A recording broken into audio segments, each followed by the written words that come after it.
Good day, everyone. So for today, we will be discussing about health insurance and healthcare. Providing national healthcare would be a simple solution to the healthcare crisis. We have come a long way in our explorations of microeconomics. In this discussion, we will be applying our economic toolkit to one particular industry, the healthcare. This is not to sway your opinion, but to provide you with a simple set of tools to focus your thinking about how medical care can best serve individuals and society as a whole.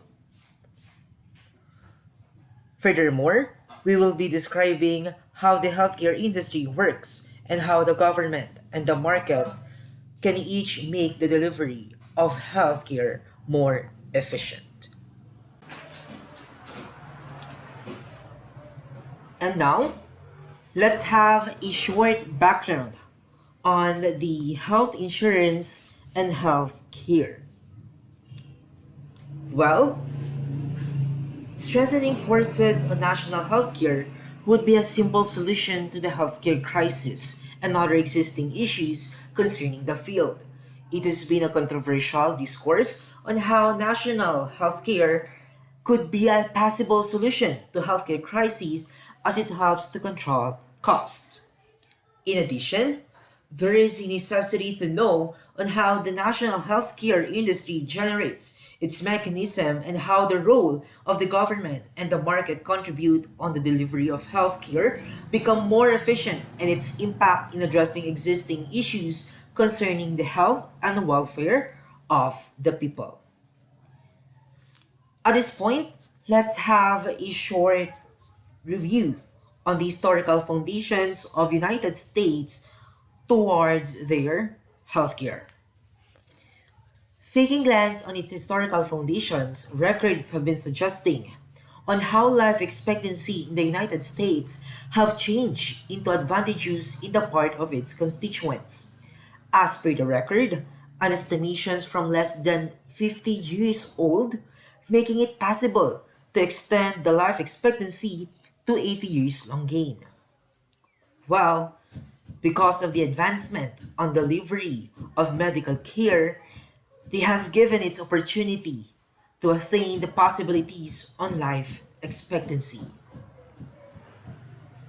In accordance to the historical record, earlier in the 20th century, several infectious diseases such as typhoid, diphtheria, gangrene, gastritis, smallpox, and tuberculosis were the most common cause of death.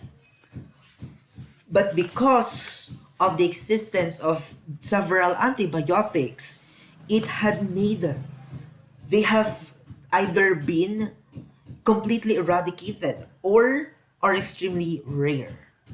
Moreover, the state of medical knowledge was so dismal that a cure was often far worse than the condition it was supposed to treat. Throughout the first half of the 20th century, a trip to the doctor was painful and it is rarely produced positive results. Well, since 1950, advances in cellular biology and discoveries in biochemistry have led to a better understanding of diseases and more precise diagnostic tests. In addition to that, because also of the existence of innovations of biomedical engineering have made its path on the advent of imaging techniques such as ultrasound, computerized axial tomography or the CAT scans, and nuclear magnetic resonance imaging or the MRI. Furthermore, several pharmaceutical companies have advanced a number of miracle drugs for curing different conditions. Therefore, the government have a wide range of misunderstanding in investing and strengthening on its national healthcare.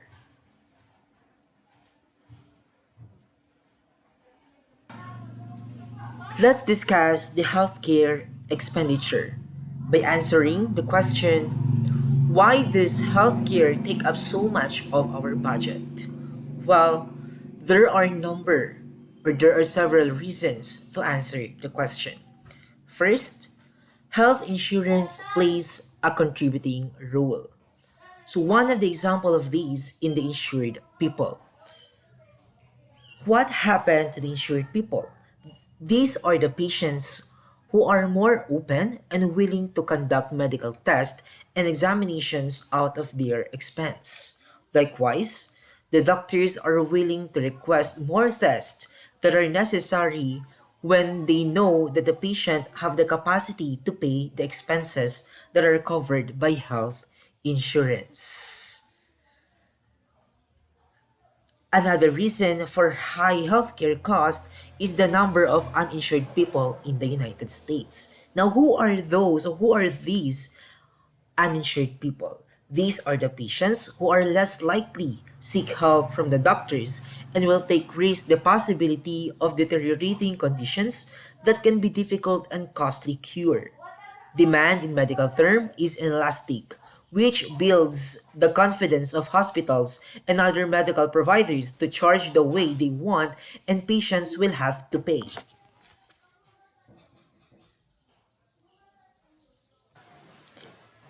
Now, let's go to the diminishing returns in medical care. In the United States, it has become the norm to spare no expense in the effort to extend life for even a few days. However, providing more medical care is subject to diminishing returns. This concern rises rapidly when small amounts of health care are provided, but the benefits of additional care are progressively smaller. Now, basing the orange curve on the right, it shows a society's aggregate health production function, a measure of health reflecting the population's longevity, general health, and quality of life. As a reference for further understanding, compare point A and B. At point A, only a small amount of medical care is provided.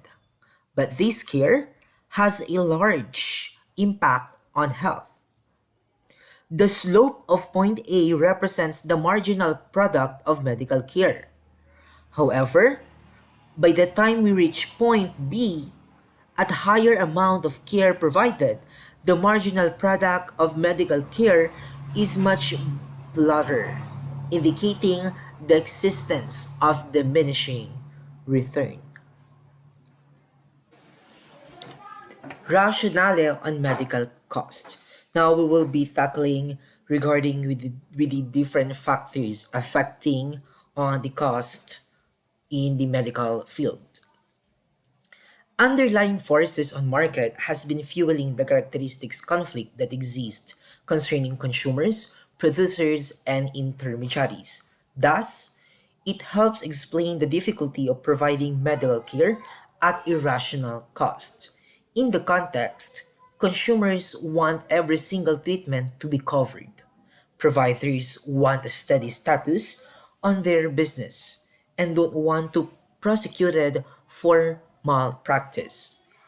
And the insurance companies and pharmaceutical companies want to make revenues.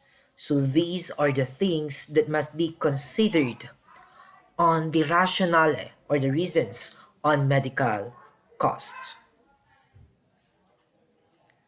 Now, let's go to the law of demand and supply with regards to medical cost. According to Rand Corporation 2002, study found that healthcare has an average price elasticity to coefficient of negative 0.17. This means that a 1% increase in the price of healthcare will lead to a 0.17% reduction in healthcare expenditures. It means that the demand becomes more inelastic because an elasticity coefficient approaches zero. But there are some circumstances in which healthcare outflows can be reduced. For example, Healthy people with minor symptoms of sickness can perform home remedies and take result to cure rather than make an appointment to visit a doctor, which is expensive. Hence, the price elasticity of demand depends on the severity of the medical need and the sense of urgency involved in treatment. As people live longer, demand rises for expensive medical goods and services, including hearing aids, replacement joints, and assisted living and nursing home facilities. In addition, the advent of modern technology have made it possible to treat medical conditions for which there previously was no treatment at all. These medical progresses have improved the quality of life and is fueling up demand for more advanced medical procedures, equipment, and specialty drugs.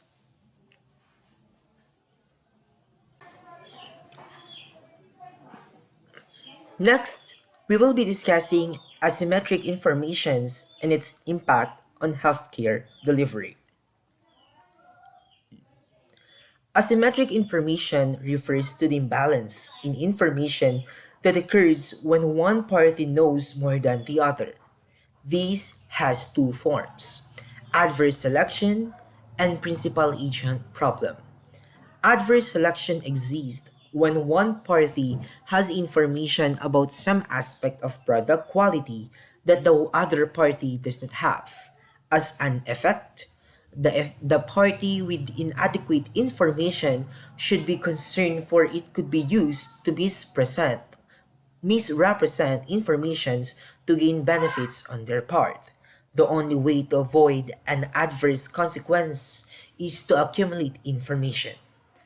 We believe that fortified with knowledge enables us to demand to be treated by doctors whom you know to be competent and have strong reputations on the medical field. Having an adequate informations could give you even more knowledgeable. You could also prepare questions, queries to be clarified by the doctors for you to be aware on your concern.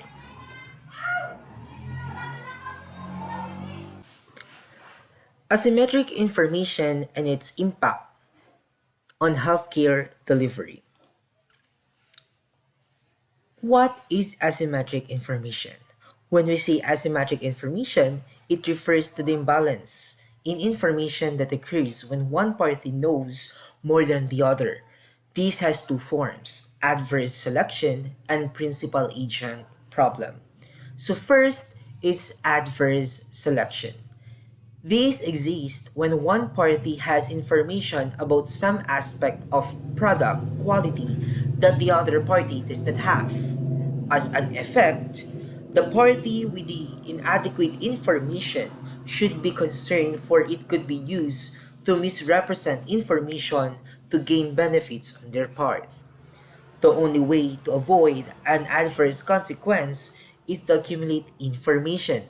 Fortified with knowledge enables you to demand to be treated by doctors whom you know to be competent and have strong reputations on the medical field. And also, it is not wrong to ask or to raise questions or queries that bothers you, because if you're not going to raise questions, you will not be informed. Next is the principal agent problem. So what is this? Principal agent problem arises when a principal entrusts an agent to complete a task and the agent does not do so in a satisfactory way. So meaning to say, when a certain principal, okay, trusts a certain agent and has failed or causes disappointment, then that is the principal agent problem exists. So, in a medical setting, the principal agent problem occurs whenever patients cannot directly observe how medical providers and insurers are managing their patients' interest. In addition to that, is we have the moral hazard. When we say moral hazard, it is the lack of incentive to guard against risk, where one is protected from its consequence. It does imply that some people change their behavior when their risk exposure is reduced and it is ensured mentality sets in.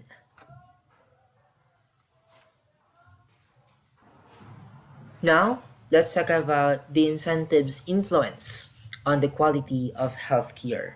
How these incentives serves as an influence to produce a quality healthcare. Scarcity has been our inevitable concern in the world, which gives the importance of rationing.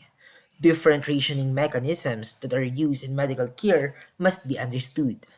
For instance, in the United States, the consumer's ability to pay is the basis for rationing mechanism. Some United States citizens forego some medical care because they lack insurance or the means to pay care on their own. While in Canada, medical care is paid by taxes.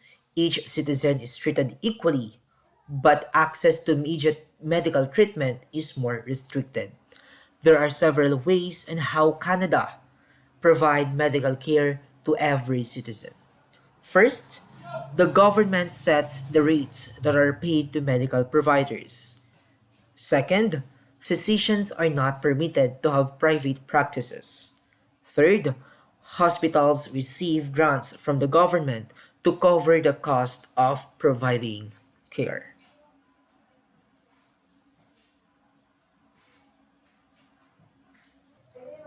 Next is the shortage on human organ.